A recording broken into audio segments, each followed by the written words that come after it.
Hello बच्चों, स्वागत है आपका एक और नए वीडियो में। आज हम आपके लिए लेकर आ चुके हैं इंग्लिश की बेस्ट ट्रिक। इंग्लिश में आपको कुछ नहीं आता है और आपको क्या करना है इंग्लिश के पेपर में, जिससे टीचर आपको खुश होकर पूरे में पूरे नंबर देगी।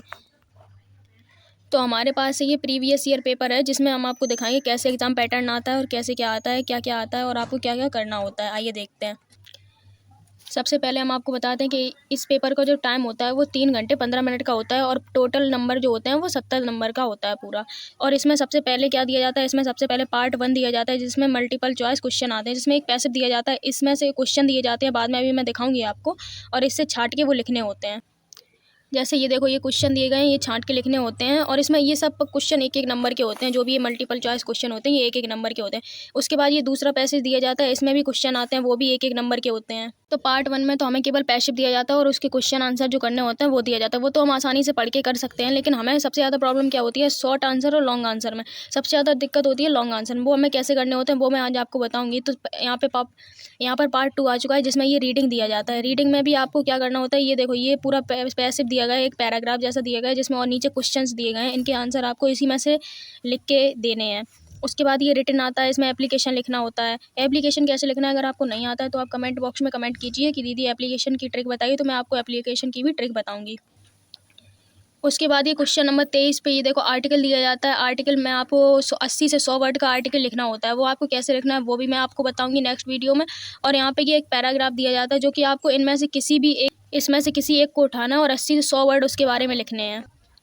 फिर ये ग्रामर पोर्शन दिया जाता है, जिसमें आपको ये सेंटेंस वगैरह पूछे जाते हैं, डायरेक्ट इनडायरेक्ट, और मतलब ये देखो पैसिव वॉइस, एक्टिव वॉइस, बाकी सब। और ये ट्रांसलेट भी पूछा जाता है, ये ट्रांसलेट पूछा जाता है, जिसमें हमें हिंदी से इंग्लिश में बनाना होता है। अगर आपको नहीं बनाना आता है वो भी आप हमें पूछिए, वो आप कमेंट में बताइए, तो मैं आपको उसकी भी एक वीडियो बना के दूँगी। वैसे तो मैं सारी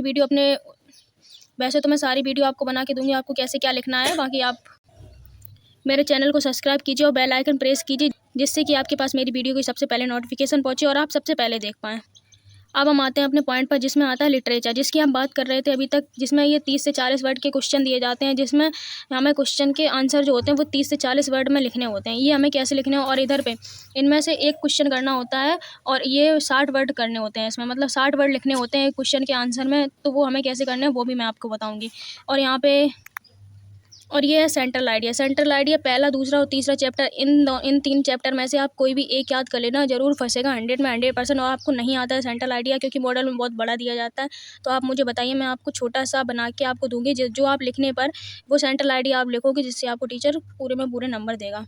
और यहाँ भी ये एक क्वेश्चन लिखना होता है, ये 40 वर्ड का होता है, और यहाँ पर भी एक क्वेश्चन और ये 60 वर्ड का होता है। तो मैं आपको बताने वाली हूँ कि कैसे लिखना है। तो मैंने ये 26 नंबर जो क्वेश्चन है, इसका मैंने पूरा क्वेश्चन लिखा है। सबसे पहले आपको क्या करना है, कॉपी पर आपको डालना है आंसर ऑफ क्वेश्चन नंबर 26। मतलब जो भी आप क्वेश्चन लिखने जा रहे हो वो आपको डालना है, और यहाँ पे क्वेश्चन नहीं लिखना होता। मैंने आपको ये समझाने के लिए यहाँ पे लिख दिया है, और आपको ये अंडरलाइन कर देनी है, जिससे देखने में अच्छा लगता है और टीचर खुश होता है देख के।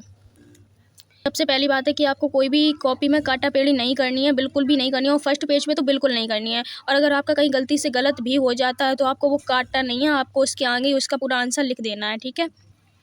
तो इसमें पूछा गया है कि बारिश ने किसकी इच्छा बदल दी, और लेंचो के फील्ड, मतलब लेंचो के खेतों पर क्या प्रभाव पड़ा। तो हमें इसमें लिखना है कि लेंचो फील्ड्स। अब इसमें मैंने डॉट डॉट किए हैं, इस डॉट डॉट की जगह पे आपको क्या लिखना है वो मैं आपको बताऊँगी। तो सबसे पहले आपको क्या करना है, कोई भी अपना एक पैराग्राफ खोल लेना है। तो मैंने ये पार्ट बी वाला रीडिंग पार्ट का मैंने एक पैराग्राफ खोल लिया है, जिसमें आपको क्या करना है कि पहले तो आपको उसी के बारे में थोड़ा बहुत लिखना है। थोड़ा बहुत का मतलब इतना है कि जिसमें मैंने ये लिख दिया है लेंचो फील्ड्स इफेक्ट, तो बस आपको इतना लिखना है। उसके बाद आपको क्या करना है, एक स्टॉप से उठाना है, जैसे यहाँ दा से उठाया और यहाँ तक पूरा हुड तक पूरा कंप्लीट लिख देना है, वो भी बिना कोई काटा-पीटी के आपको लिख देना है, जिससे कि टीचर आपको जब देखेगा तो आपको उसमें बिल्कुल भी उसको एरर मिस्टेक नहीं लगेगा, जिससे वो आपको पूरे में पूरे नंबर दे देगा। तो आई होप कि आप समझ चुके होंगे कि आपको कैसे लिखना है। तो आई होप कि मैंने जो समझाया आप सब वो समझ चुके होंगे। तो वीडियो पसंद आया हो तो चैनल को सब्सक्राइब कर लेना और वीडियो को लाइक कर देना और बेल आइकन प्रेस कर लेना, जिससे मेरी आगे आने वाली वीडियो का नोटिफिकेशन आपके पास सबसे पहले आए। तो मिलती हूँ आपको नेक्स्ट वीडियो में, तब तक के लिए राधे राधे, और ऐसे ही प्रिपरेशन करते रहिए।